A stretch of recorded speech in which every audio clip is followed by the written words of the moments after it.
HAX Show, Ep.6. I'm with my good friend Joe Hale. Really excited to talk to him today. I'm going to give a little intro of him for those of you who don't know who he is. Joe is a 25-year-old freelance photographer based in Brooklyn, New York City. That's why I wore this shirt.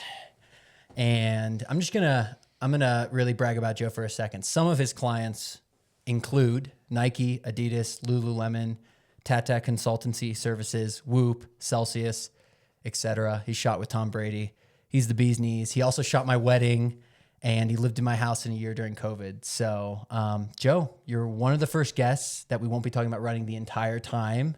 How are you doing? I'm great. I'm excited to be here. Straight off the plane, got a snarf sandwich, and I'm ready to go. You are locked in. This is perfect. So I want to just start back in the beginning when you first ever picked up a camera. What moment or project sort of made you think, I want to do this seriously? So the first time I ever used a real camera outside of my iPod Touch, I would say, it was 2016, NCAA cross country regionals. My friend Andrew ran for Siena College. Shout out the Saints. And they were competing at Van Cortlandt Park for regionals, and he just gave me his camera and said I was going to go with him anyways. All of our friends went and to watch him. We were all like juniors in high school then, and so we all went and just I took photos in the park all day. And that was the first time I ever picked up a camera. And I was like, wow, this was actually a ton of fun. And I remember there was this one photo of at Van Cortlandt. Everyone starts in a long line as you do in cross country, but you run across this like half-mile field straight line. So I have this really cool photo of everyone like super elongated strides. And I was really proud of that. And from then on, like I had friends in photography classes, and I just keep stealing their cameras and like taking them to our practice and shooting photos. But I think it was a really cool blending of passions for me because I was always a wannabe artistic kid. Like I always tried to be really good at drawing, really good at painting, and I never was.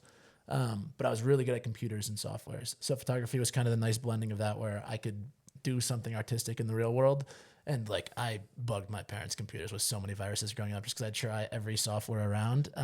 So I think like learning how a Lightroom worked and these photo processing softwares was super easy for me, and I could just put that together.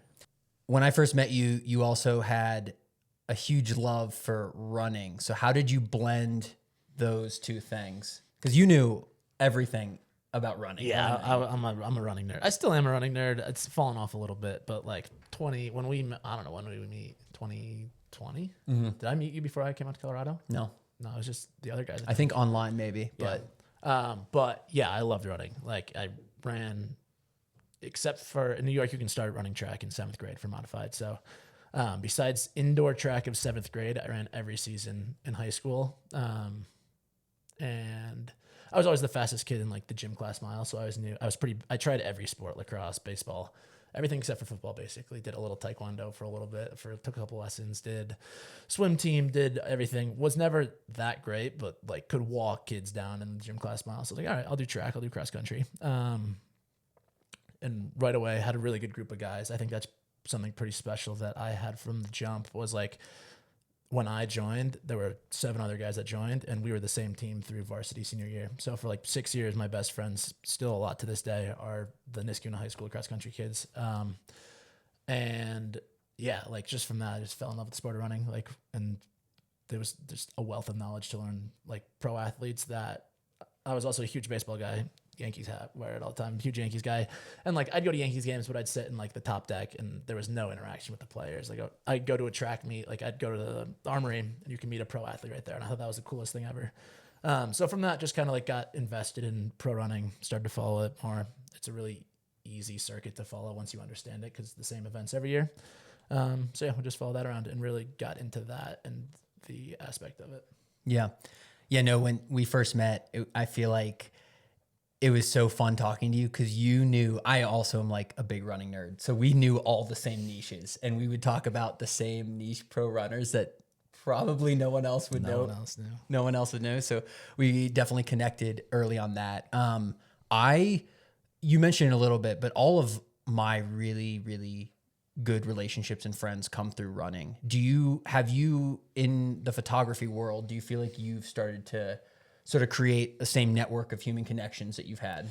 Definitely. And I think like even before this was my job, just like friends, like I running was a way for me to meet people, and photography's been for that too. Like in high school, I was the kid trying to make friends with everyone in our section at all the different schools. Like I kind of, where I grew up was like not necessarily, I was closer to 2 other school districts than I was my own. So I ended up just hanging out with kids on those teams a lot more frequently than I would probably kids in my own school, just because geographically they were much closer.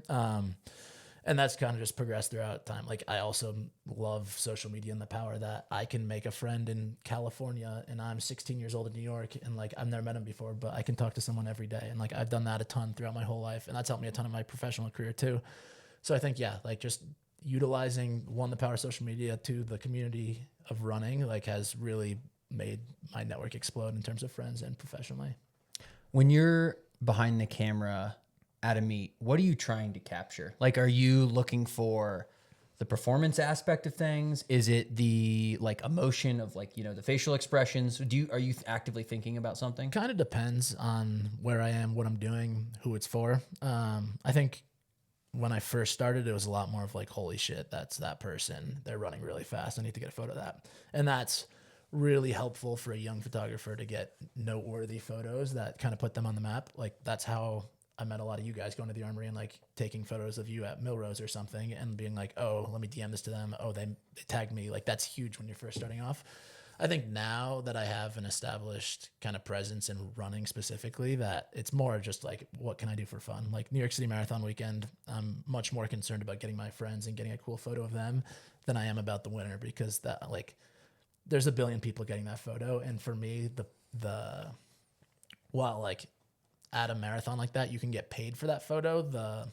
The personal payoff isn't there. Whereas like getting a photo that my friend is like, this is the coolest photo I've ever had, is way more special to me. Yeah. And I think like even just for personal work, like New York City Marathon weekend, I went to HAX for the purpose of just like watching cross country and taking an interesting photo. And that had no merit on, I didn't get paid for that. It was just like, I just want to go out and try some stuff and capture some interesting work. Whereas like 5 years ago, that never would have happened because I just would have been focused on the winners. What about when you're at an event shooting for a specific brand? Will you only like say, Nike hires you for something? Will you also, all right, I'm going to get my friend's shots, or are you just dialed in on like your shot list? Heavy priority on what the client wants, but I specifically, which probably most photographers don't do, I'm like always going to shoot the interesting stuff. Like in my head, I always have a mental list of the people that either like are pretty elusive to the New York City market or the North American market. Like a lot of the East African athletes, you're not seeing race a bunch. And I like have like a mental Pokedex of everyone I've taken photos of. And I always like to add to that. Nice. You've shot so many like runners from so many different backgrounds, like college teams, even in high school to global elites. Do you see a common trait across all of them? Runners are weird. Like everyone's weird, whether you're a high school kid on the fifth man on the cross country team or an Olympian. Like they're all everyone's kind of a weirdo. But that's why I think everyone in the running world is so connected, because we all get it. Besides that, like hard work and determination, like everyone kind of understands that in running. And that's why I think it's kind of exploded the past couple of years. It's like when you're graduated college and don't have organized sports anymore, you can go out there every day and you're just getting better at yourself. Like the reps you put in, the training you put in, that's only making you better, and you're the only one that can decide that. Do you have currently a running like subculture or something that you think is doing a really good job like capturing? Because running's blowing up. I think you've seen that, like, just how many people are running major marathons, how many, super shoes have really, really helped with that. Do you see something that you're like, that subculture or that group really captures what I love about running? You don't have to have an answer. I stumped him. I think that, like 3 years ago, yes, I think a lot of it's been over commercialized in my opinion. Like everyone's doing it for a brand partnership, for a sponsorship, for a shakeout Instagram run, followers, for a shakeout run. Like there's not the people that are doing it for the love of the game, which I feel like I can see pretty easily. I appreciate that. Yeah. Yeah. We met when you came out here, in 2020. Can you just talk about, I think there's a lot of young kids that want to know what that process looked like, how you got in touch with Tinman Elite, and what did that experience teach you about storytelling, discipline, and community, just all the things. Yeah, just talk through all that. early Tinman Elite. Well, first off, I'm back to my running nerd. I was on the tab. I'm like, the fact that I can call Drew a friend now is super special to me because like I was the biggest running fanboy ever, watching mile split weeklies every week and like workout Wednesdays and just reading all the articles. So I was dialed when Tinman Elite launched. I have one of the first 50 original t-shirts, black OGT.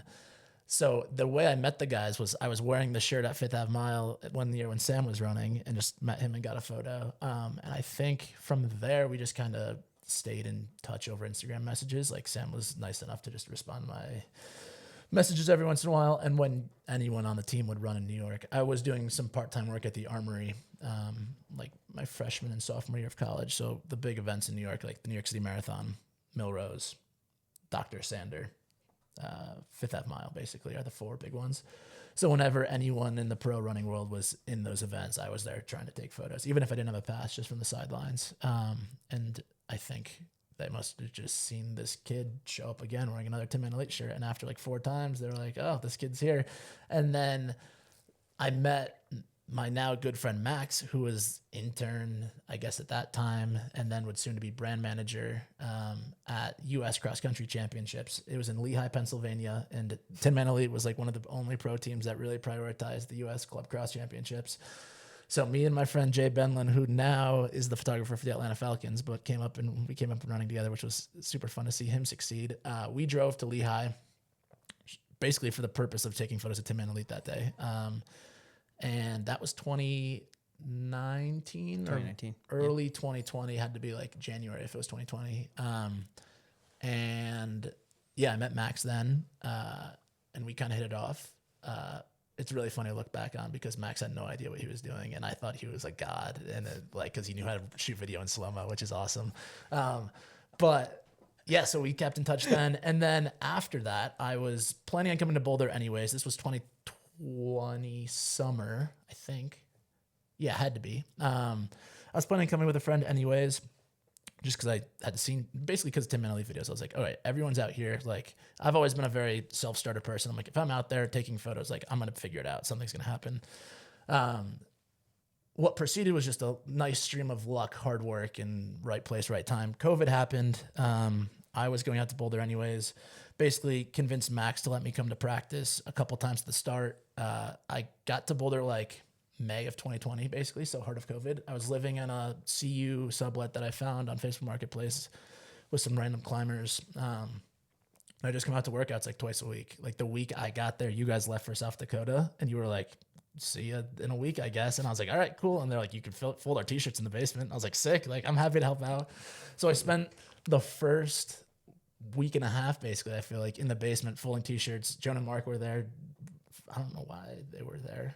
You made your really good pasta. I don't know if you remember that. I made some pasta. I was, Joan was calling it the tan diet at that point because I only ate rice. The beige diet. I still kind of only beige foods, which is a problem, and carrots, but besides the point. Anyways, I'm in Colorado. I'm folding t-shirts. I'm having a blast just using the t-shirt folder in the basement because I'm in Drew Hunter's basement, and that's the coolest thing ever to me. And these guys get back, and I just kind of kept showing up. And I wasn't taking good photos at this time either. I should emphasize that. These are bad photos. Like, I look back at these, and they are not good, but I think I just kept showing up, and you guys were happy to take the Instagram content. And then we finally kind of formalized it. I was like, okay, let's make this an official thing. Yeah, what I remember most about when you first came out was your hustle. Like, you were just like, tell me where to be. I'll be there. You know, we were like, hey, Tom Watson, or hey, Neva, here's a time. You were ready to shoot. But the two things that stood out to me was the volume of photos you shot. I mean, he would shoot, you're going to know this number better than me, 5,000 photos. Is that fair? No. Maybe a little under that, but the album would be like 500 by the end. Like, and I just remember I was like, when you first started shooting, it's funny. We should actually put up a clip of like your photos when you're out here to now what you shoot, because it's incredible to look at how, just how much he's changed. Yeah. But I was just like, I think about my own running. I'm like, I've just put in hours and hours and hours of like training and, threshold and long runs and hills. And I'm like, eventually I'm going to get okay at this. Mm-hmm. And I just think about the volume you put in. And I was like, Joe will be so good because he's eager, willing to learn. He'll take advice from people. And B, he's going to put in the hours. But yeah, like I just remember we'd get back from a practice. You'd sit on our gray couch in Bighorn. Get in the couch position. He'd get in the couch. He'd let his legs go out on the couch. He'd get nice and comfortable, and then he'd just edit for hours. And then we get a Dropbox link, a few hours later, sometimes even an hour later. And yeah, I feel like that was such a good trait for you to have. Definitely. And like the running industry was also so different in 2020. I feel like running photography has gotten so saturated now where everyone's involved in a run club or doing spec work for brands. Like the running industry, there were like a handful of running photographers in 2020, but it wasn't a lot. So there wasn't a ton of inspiration to pull from. There was like, basically there was a really high level of photographers that were doing it at a high level commercial level. And there were like kids, I feel like, who now have turned into a lot of the industry, but there wasn't a whole lot in between of like, oh, I could try to mimic this. It was like, you're either shooting a very big campaign or nothing at all. Yeah. No, it was really cool to see. What did you, what were some of like your favorite projects when you first came out here? And like, do you have anything that you look back on? You're like, I really enjoyed doing that. I mean, honestly, folding t-shirts, like just being in, like getting to hang out with you guys and just sit in the basement and talk shop and like talk about weird mid-major cross country things. And like, it was like so fun for me. Photography wise, I think, yeah, just the volume. Like I try to bring a professional athlete mindset to my photography. I'm a professional photographer. It's kind of I try and do it at the highest level possible. And like, yeah, you put in hours of training. I put in hours of training, same thing. Like for you, that comes in running miles. For me, that comes in taking photos day in, day out, every single day. Just like figuring out, people always DM me like, what's the one tip to get better at photography? It's just like using your camera more. Like the more you use your camera, you learn what works. You learn how settings operate. You learn what settings to use at what times. You learn how to edit. You learn that you can try things. Like the single greatest thing you can do is just use your camera. Like I'm not a prodigy of just like came out of the womb knowing how to take incredible photos. It's because I've put in hours and hours and hours and shot thousands and thousands and thousands of bad photos to get to a point where I'm like, oh, that actually looks good. I should do that more. Yeah, I love that. That's such a good universal lesson for anybody in their field. You were, from at least what I remember, you were almost exclusively doing running stuff then. 100%. Yeah. Did you? And I was only interested in running.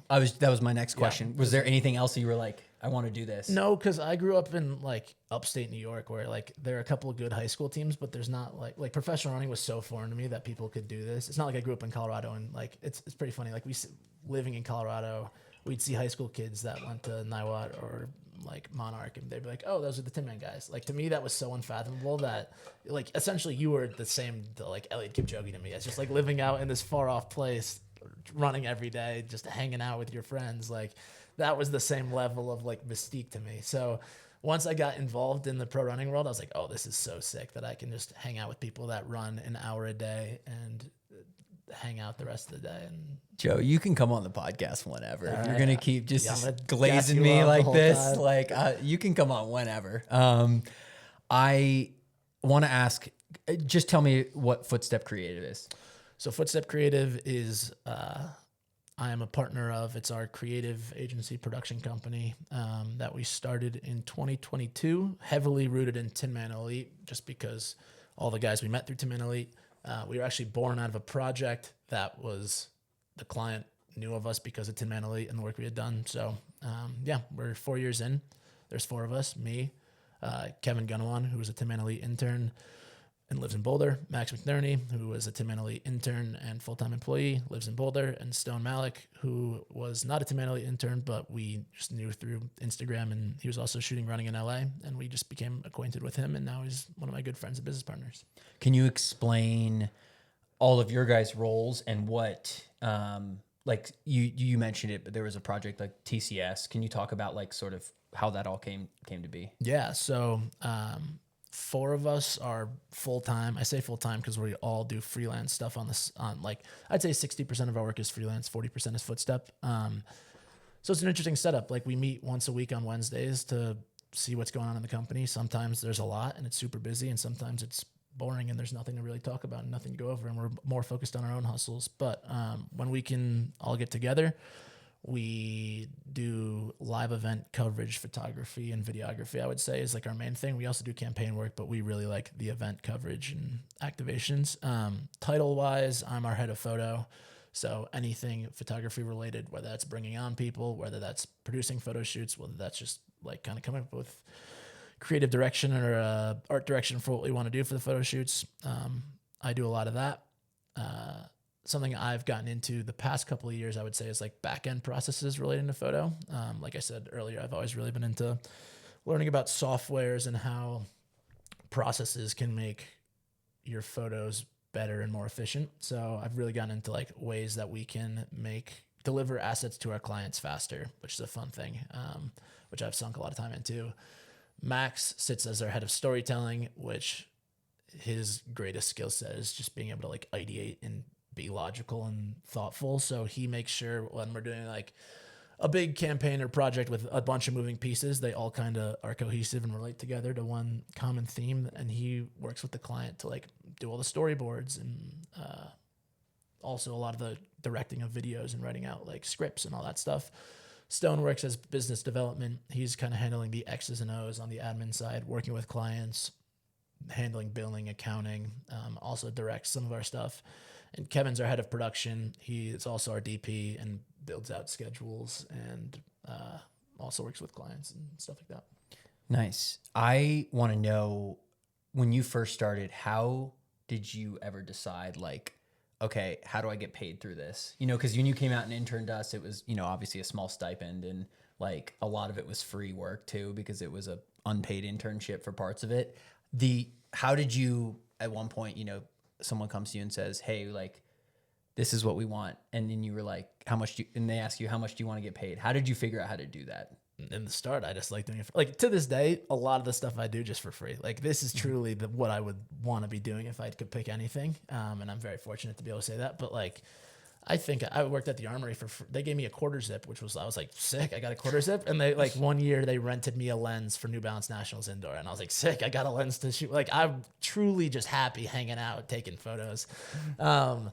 So I think people just I got to the point where people were just offering me money. And I was like, sick, we're getting paid for this now. Like it was never a vehicle for income. It was just a passion and a hobby that I happened to be skilled enough at and reach a level where I could be compensated for. Do you still think you would recommend that for people, is to do things for free? 100%. That's like a big talking point I would say in the creative industry is like, I would not have any of the opportunities I had if I wasn't doing free work. And like, obviously everyone should be compensated for their work.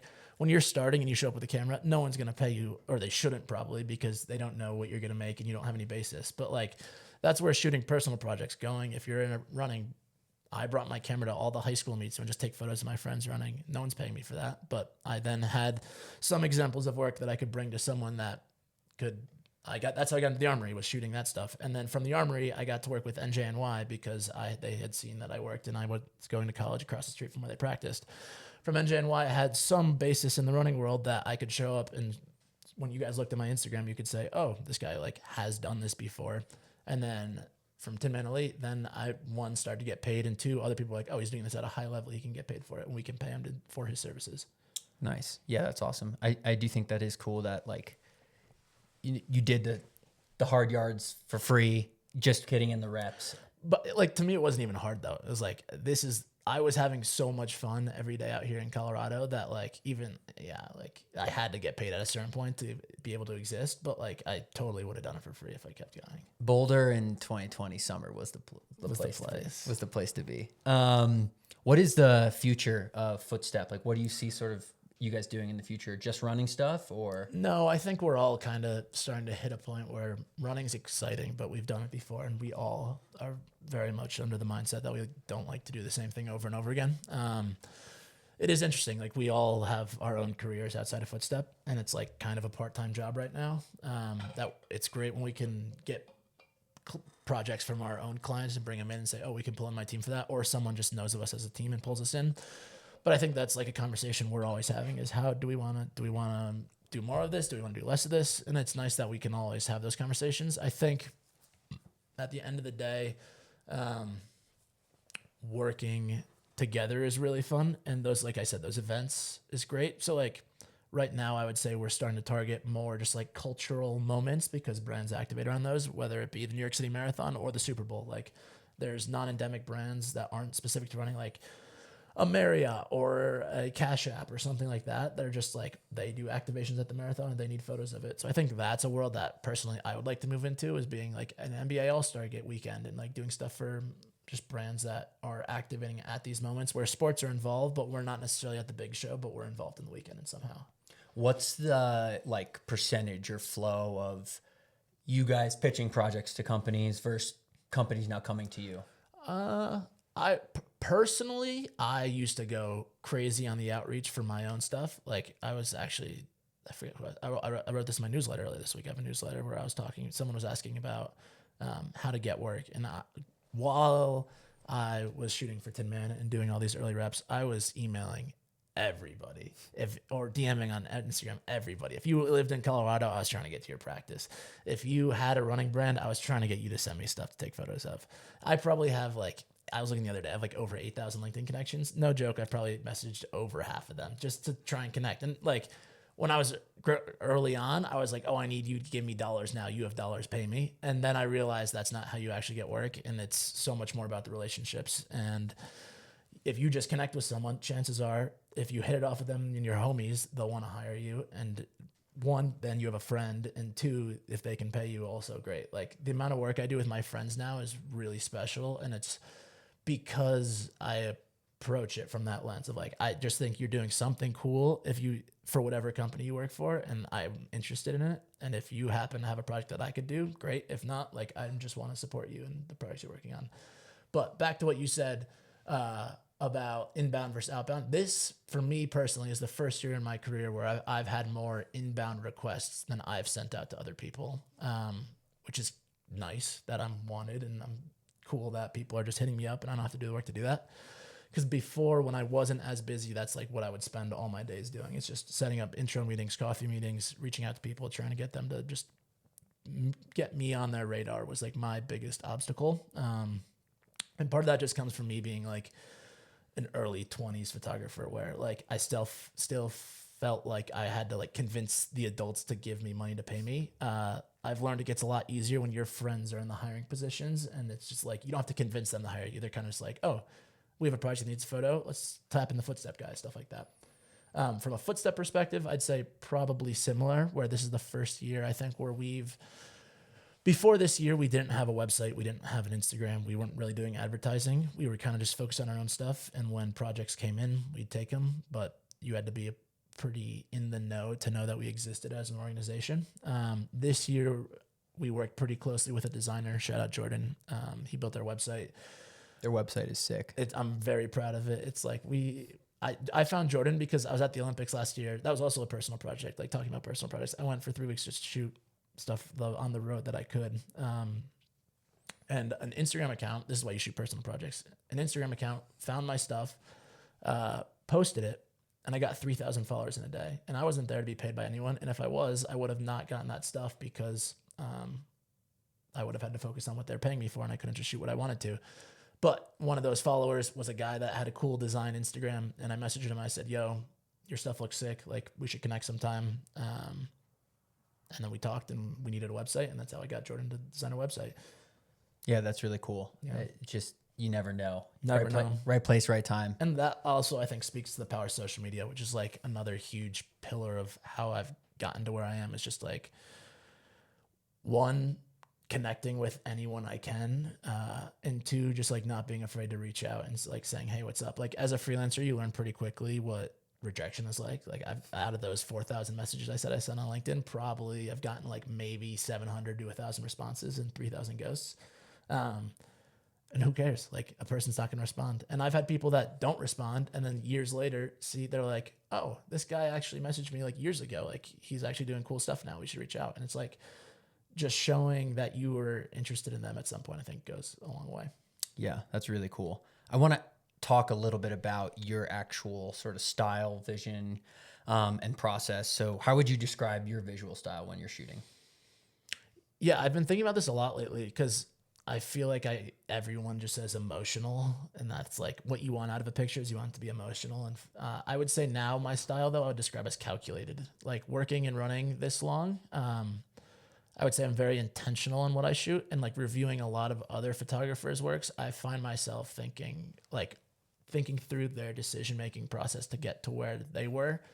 And sometimes I don't understand it. And part of that's because I don't have their brand. But sometimes like it's fun working with Kevin, Stone, and Max because I know their brands pretty well now. And it's fun like comparing how they got to their photo. And I kind of can see their thought process. And I'd say, yeah, mine's just pretty intentional. Like I'm usually have a plan going in of whether that's athletes I want to get or some theme I want to get. And like executing that plan has been fun. And that hasn't happened immediately. That's been like over time that's happened. But yeah, I would say emotional, which everyone says, like thoughtful and calculated. Nice. You have mentioned in like articles and stuff, like you'll run all over the stadium to get shots. Like when you're shooting track and field specifically, what, like, how did you, is that just practice? Like, you're like, I know where I need to be. Like I need to be on the back stretch with 2 laps to go, or like yeah, are you basing it on races or? Being a running geek helps a lot in that scenario. It's like, if there's like a person that first shoots running, I feel like I'm running circles around them. Like I know what's going to happen before it happens a lot of the time. Also being on the running circuit, you go to the same facilities over again. So like part of it's like, I know the Armory probably better than 99% of people in the world. I can get anywhere I want in the Armory. Like no matter what, no matter how busy it is, I know a way around there.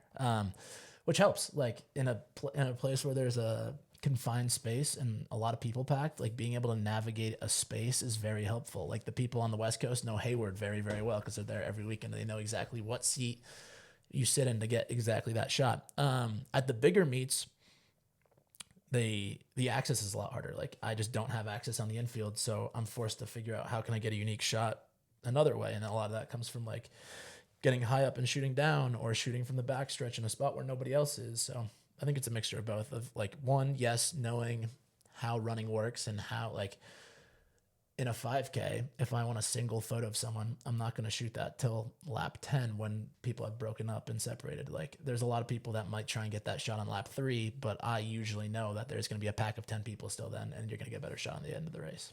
Yeah, that makes a lot of sense. That having a running background would help you with that.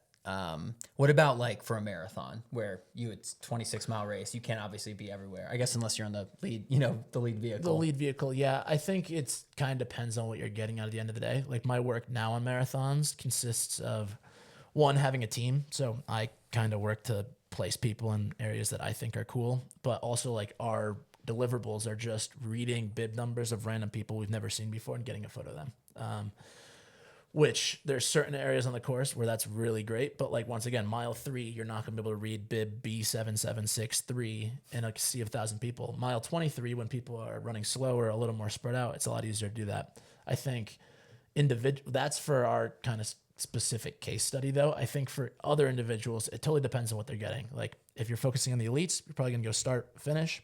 And then like, a good friend of mine, Jason Suarez, also a big mentor when I started, he always like at Boston, it's a point to point. So he'll shoot the start, shoot the finish, watch the pros come in, and then he'll go out onto the course to like mile 20. And I think like that's where you get the cheer zones and the energy that most people want to get out of the marathons. Like I'm still like under the mindset that the marathon is an elite athlete race, but to 99% of the other people, it's like, no, it's their friend from work who happens to be running, and that the fast people are just fast people at the front, and there's no like stakes for them. They don't care about who's running or who it is.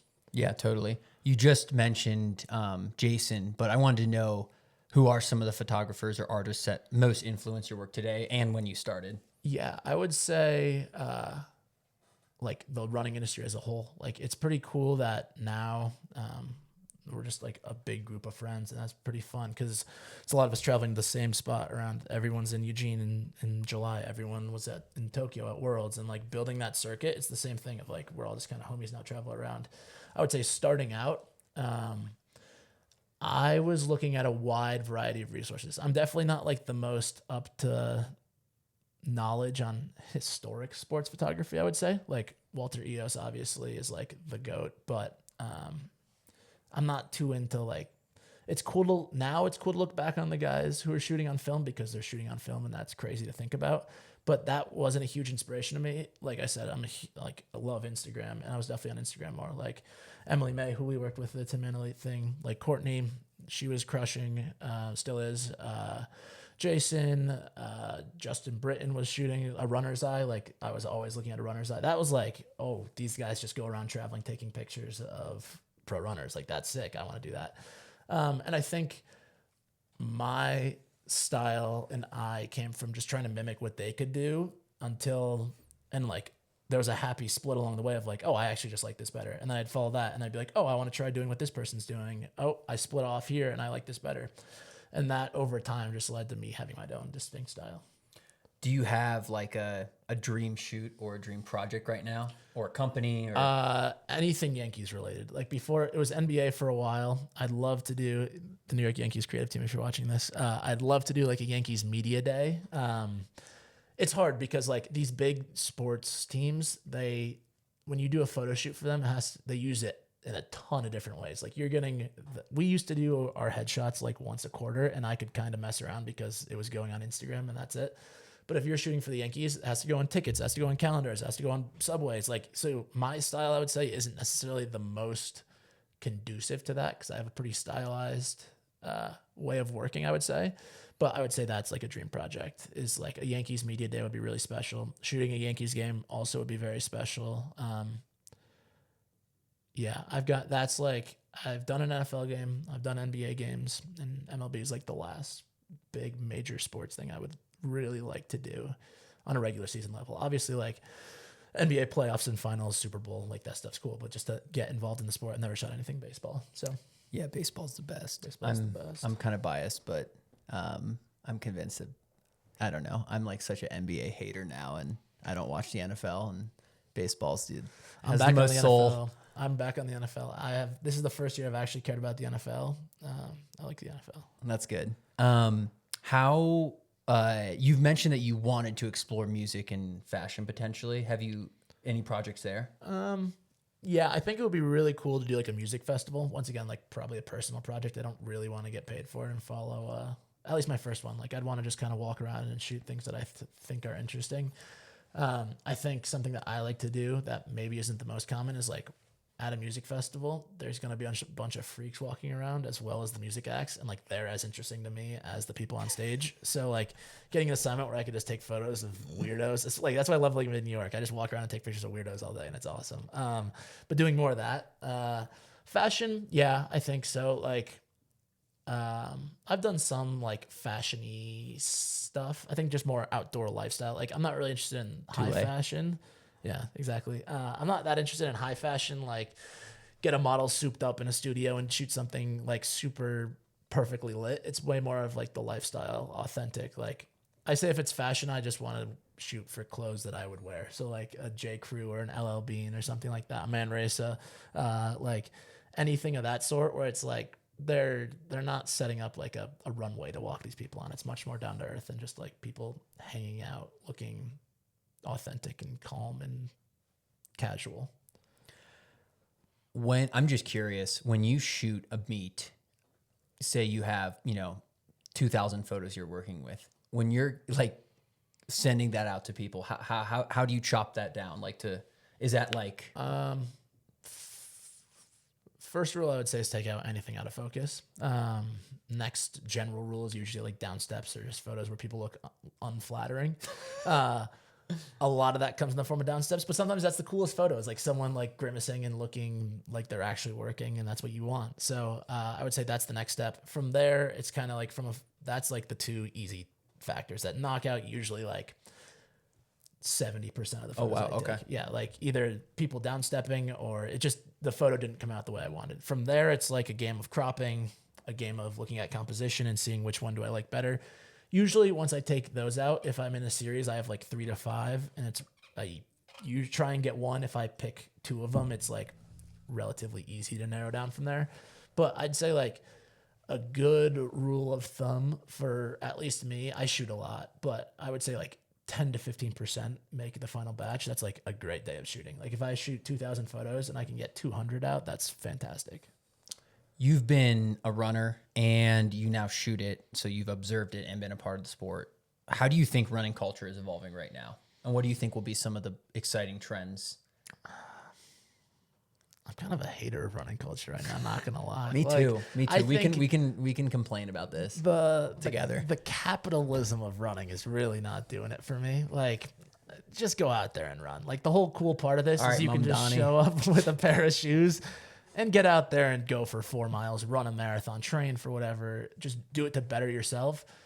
A lot of it's because I live in the New York bubble, but a lot of it's like these run clubs just doing it for a brand sponsorship. And there's not, like I said earlier, there's not a lot doing it for the love of the game anymore, I feel like, which is a shame, but just kind of the world we live in. You sound like a boomer. You sound like my dad. I am a boomer in running, but I was thinking about this a lot. Like, there's this whole controversy over the New York City Marathon influencer bibs, and it was getting me so riled up. Let's talk about this. Let's talk about this. We're going to break it down for everyone how I realized at a certain point that I have also just an innate knowledge of this that everyone may not have. So me getting angry about it is maybe not the most productive. So we're going to use this as a time to explain how run sponsorship marketing works. So X brand comes to the table for the New York City Marathon. They say, we're going to give you X dollars. And the race says, okay, cool. Here are the perks of the race. A lot of the time that happens in the case of putting logos on the course, branding, like a sponsored race, you get your name on it, etc. In the case of MasterCard, they pay enough dollars and have an agreement set up with New York Roadrunners where they get 25 bibs for people to start before the race. Now, these people, they're not regular people. They have hundreds of thousands of followers, and they are clearly in some way bringing value to MasterCard, and whatever way MasterCard chooses. Do I think they bring value? Probably. Does MasterCard think they bring value? Definitely. That's why they're giving them the bib. These people then run 30 minutes before the pros go off. From what I saw in the videos and the content, they were just running, having a day, enjoying it. Because as if you were a random runner that had 30,000 followers and MasterCard said, hey, you want to run the New York City Marathon? Here's a bib for free and you'll start 30 minutes early. What would you say? Sign me up. Exactly, as everyone would. And this is crazy I'm saying this because I'm never a team influencer, but back to the point. That's happening. They go off. For some reason, everyone in the world wants to murder all the influencers because they said yes to the opportunity and they started before the pros. The influencers aren't starting before the pros because they chose to. That was just the opportunity they were given and probably paid to do, which 90% of the people running the marathon would do as well. Rant over. But normally I'm actually anti-influencer, so I think the influencers are in the right here. If you were offered to run the New York City Marathon and get paid for it, it's a sick race. 100%. Warm up the course for the pros and everyone. You kind of get the people going. Yeah, you're going to do that. And how many city bikes were out on the course? I didn't see any this year. That was good. And obviously, if you're an influencer doing something stupid like biking on the course, don't do that. But if you're just out there running on the side of the course, taking your little 0.5 video, go crazy. Like, we're not running through like a street in rural London where it's like that wide. It's the New York City Marathon Queensboro Bridge. Like, it's like 8 lanes road. There's enough for multiple people to run by. I love it. That was a good rant. Rant over. Yeah, that is. I feel like that is something that I agree with you though. I don't like.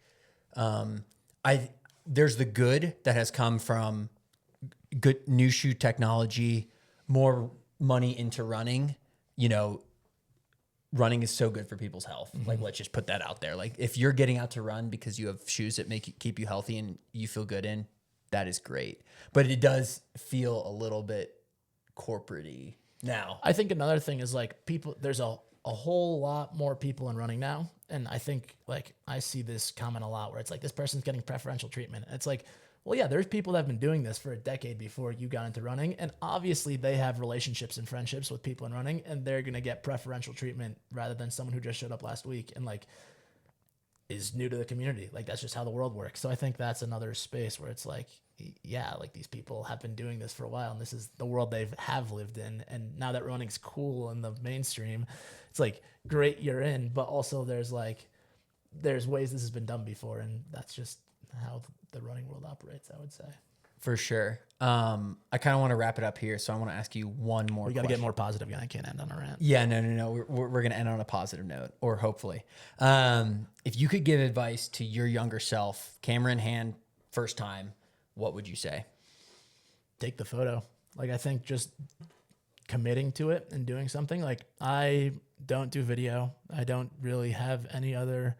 I have entrepreneurial skills, but like my creative palette is kind of stuck in photography, but I really like that. Like I have friends who do photo, video. They're very talented at it, but I like that people know when they come to me, they know what they're getting. And yeah, like if I didn't just commit to photos, my whole life has kind of been like trying a bunch of different things. So when I found something I liked, I was like, I'm just doing this and sticking to it, and I'm going to try to be the best I can at it. And if it doesn't work, we'll figure something else out. But I think I'm going to make it work.